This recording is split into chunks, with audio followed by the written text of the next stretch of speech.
it is almost 100 degrees outside,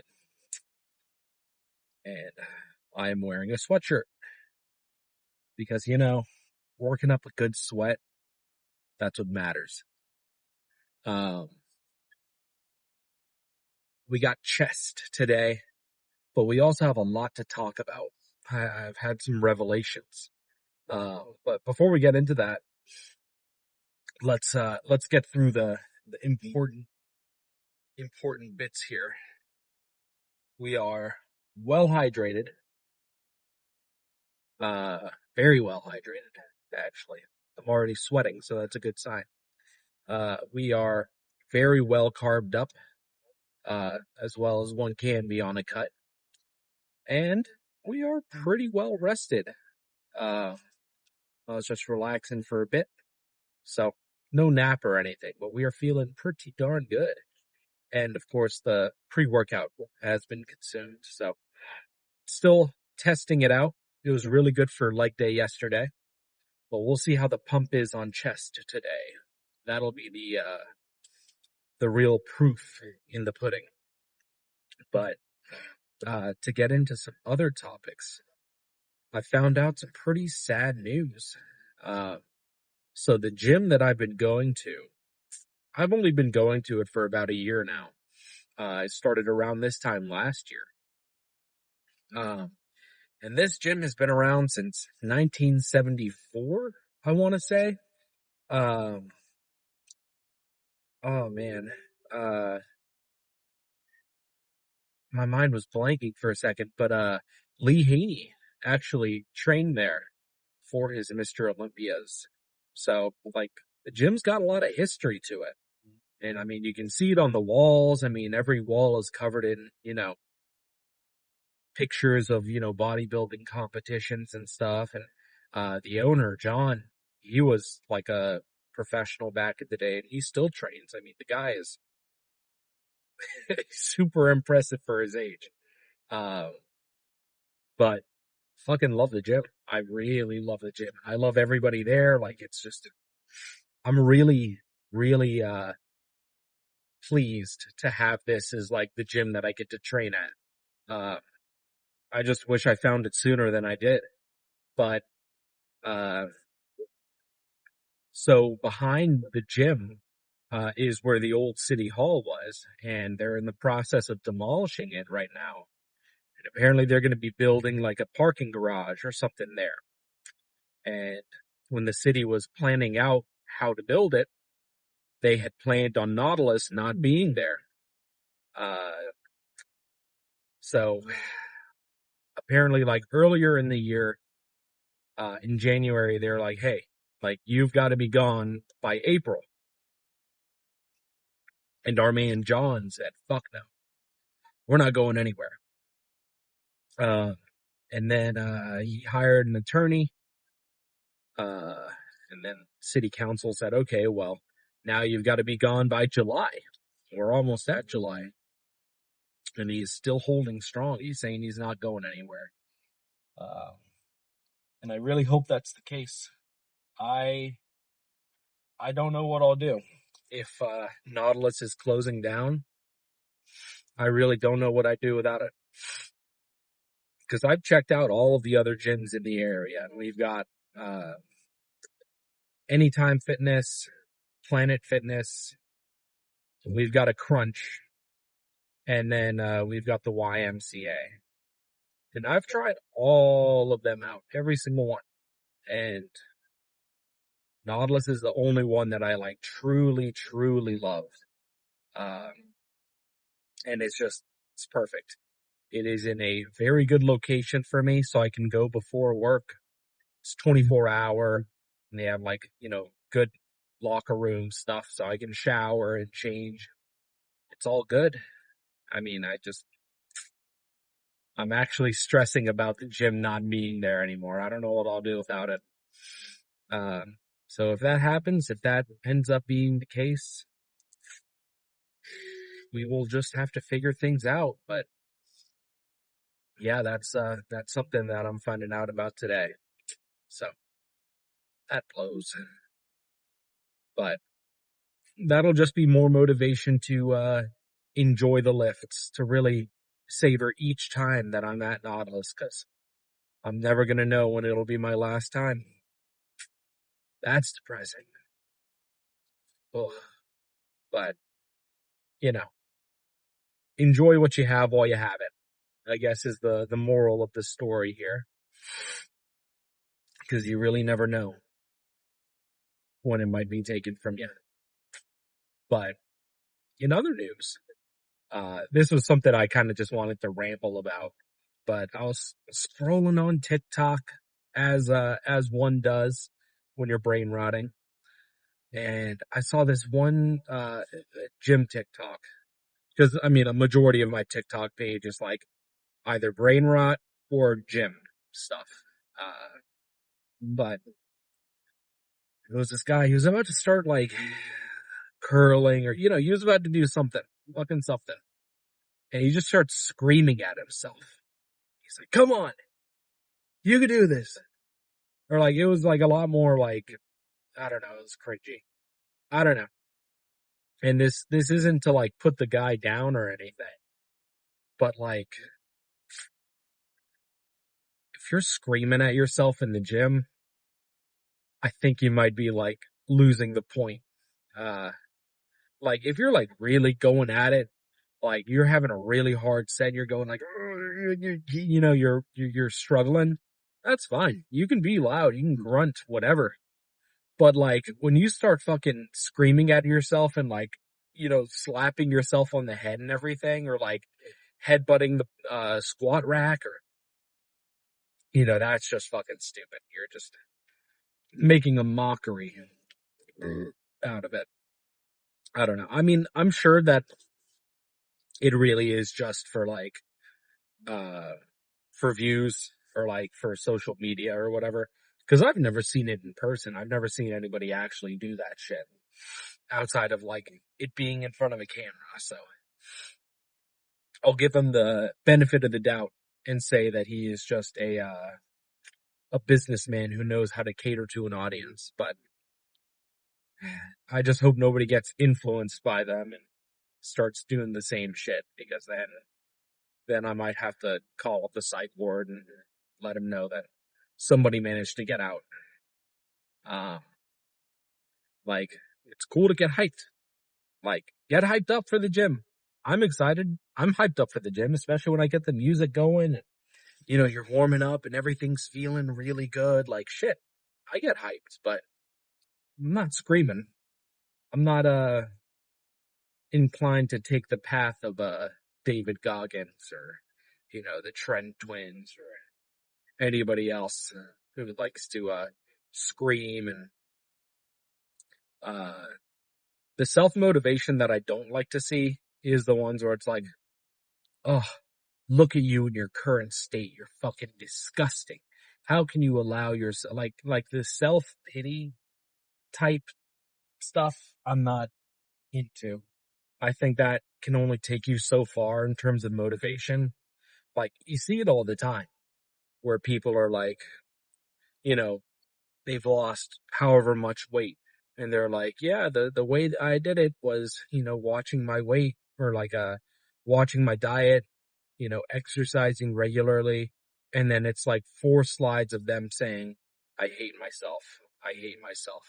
Like, I get it. You got to get the ball rolling somehow to like actually get yourself motivated enough to make a difference. But then like that shit is not sustaining. Like, you can't just kind of hate yourself for months and months and years on end to like keep yourself motivated. Because that, like, where's the enjoyment in that? I think, and I've said this before, but like, do whatever it takes to get the ball rolling to like get you into the gym, but then like find your love for it. Change like your motivations from, oh, I hate myself and that's why I'm here, to like, yeah, I hated myself to begin with, but now I'm proud of what I've become, and I love the community, and I love like the gym. Like, I love all of this. That, like, turning it into a positive influence should kind of be the goal. Uh, because like I just don't get it. Like you are not going to be in a good mental state if you just hate yourself all the time. Trust me. I did it for a fucking while. Um, is that a Bentley? Holy fuck. Well, that's about 5 years worth of my paychecks. Just drove past. We'll get there someday. But, uh, yeah, just try to stay motivated in a positive way, man. Don't hate yourself that much. If you're going to the gym and you're actively trying, even if you're not seeing a difference, the fact that you're trying should be enough, like, validation in itself. But, oh my God, that's enough motivational talk for now. I need to motivate the mucus out of my sinuses before we start lifting. So, uh, we are about to make it in there. I'll see if I can get a couple clips going. We shall see how busy it is, but if I don't see you guys in there, then I'll see you when I'm done. Yo, what the fuck? No recording in the gym? Not even a chest pose down like what was promised? Nothing? I'm sorry, fellas. Uh, Cleaning lady was in today, so, uh, I am not about to just, like, stand there and pose down in front of them. I think that's kind of weird. Uh, and I also wasn't able to shower because the locker rooms were also being cleaned. So, uh, no, you got a sweaty me, and you get no pose down, and no recording in the gym either because it was busy. But that doesn't mean I can't run you down what happened because this was a phenomenal lift. Like, my chest is fucking cooked. Oh my goodness. Um, like it's to the level that it hurts to like even turn the steering wheel. Oh my God, this guy let me through. Thank God. So I started off with some Smith machine, incline bench press. Haven't done that in a while. I don't know why. I just didn't really feel like doing it much lately. Uh, so loaded up two 245s, 245. Loaded up 245. Did it for a set of it was like 8 decent ones, and then 3 more really scrappy ones. Okay, we'll call it a clean 11.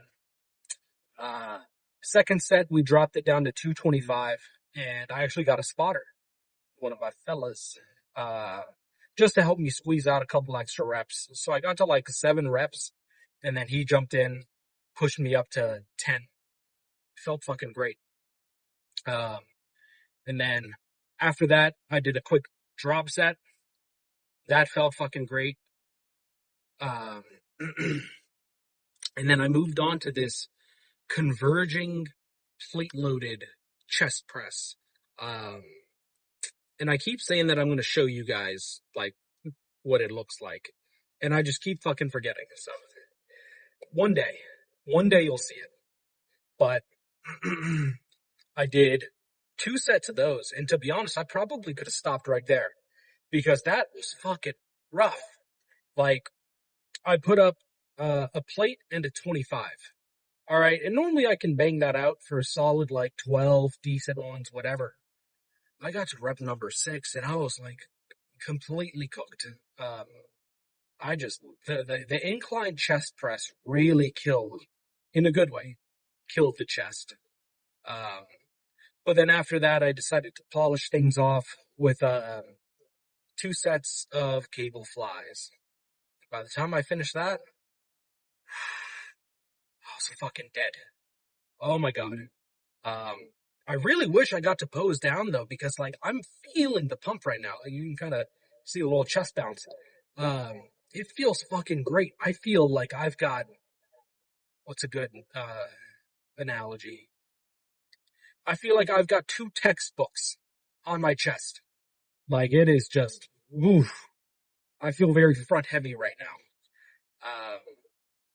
It's fucking good. It was really, really good.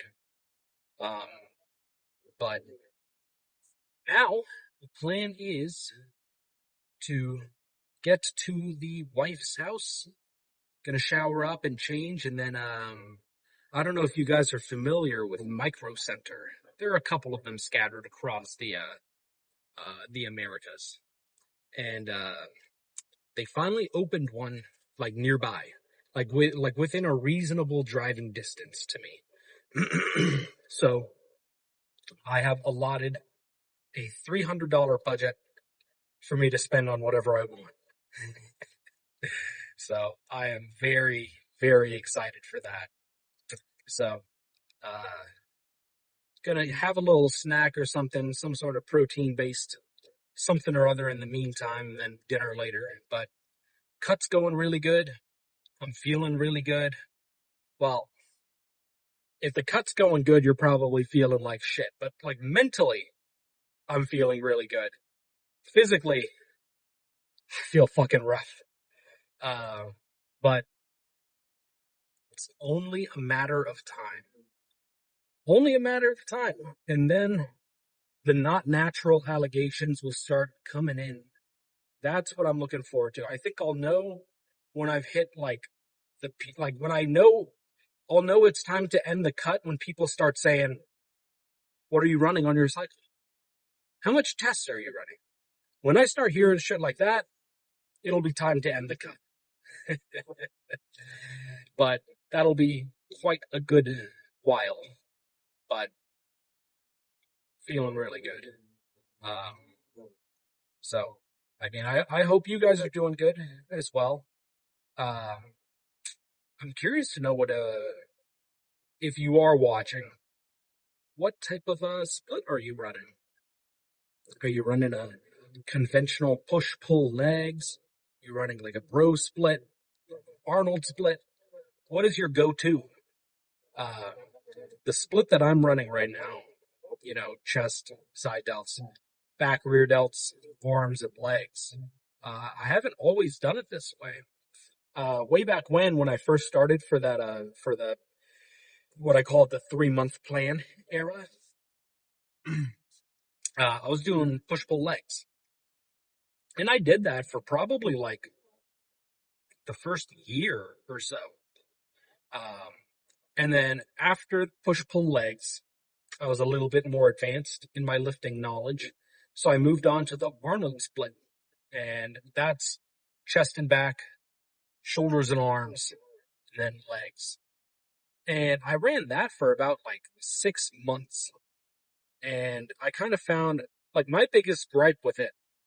It's not a bad split by any means, but chest and back is such a rough day because you're working two of the biggest muscle groups you've got.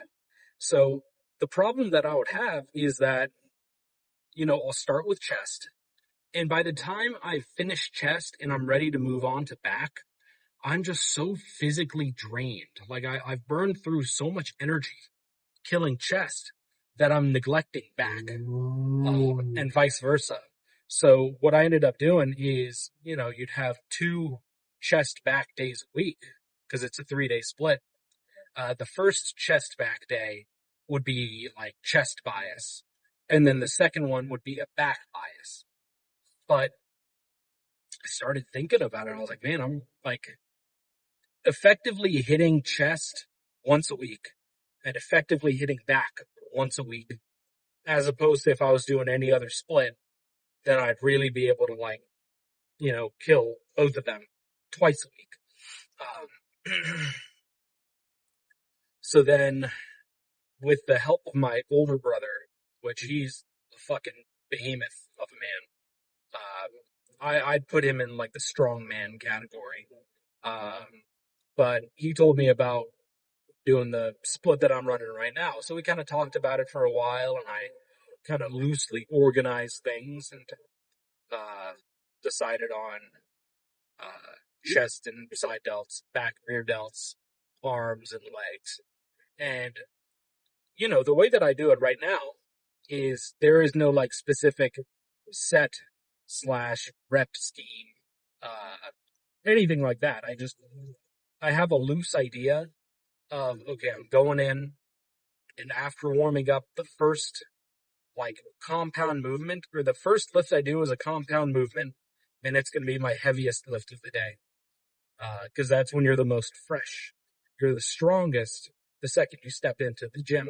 So I never really saw the point of like coming in and then like, if I'm doing bench, for example, like my working set is in the realm of 225.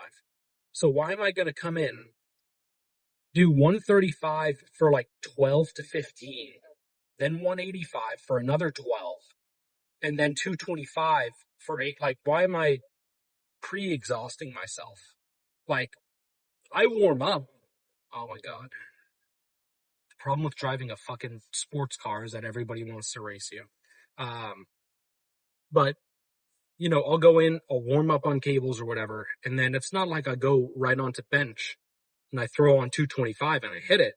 No, I put on, just one plate, and then I'll do it for like 2 or 3 just to like feel the movement. And then I'll load up 185 for like another 2 or 3, feel the movement. Like I'm doing enough to where like my muscles are like prepared for it. Like they feel the weight.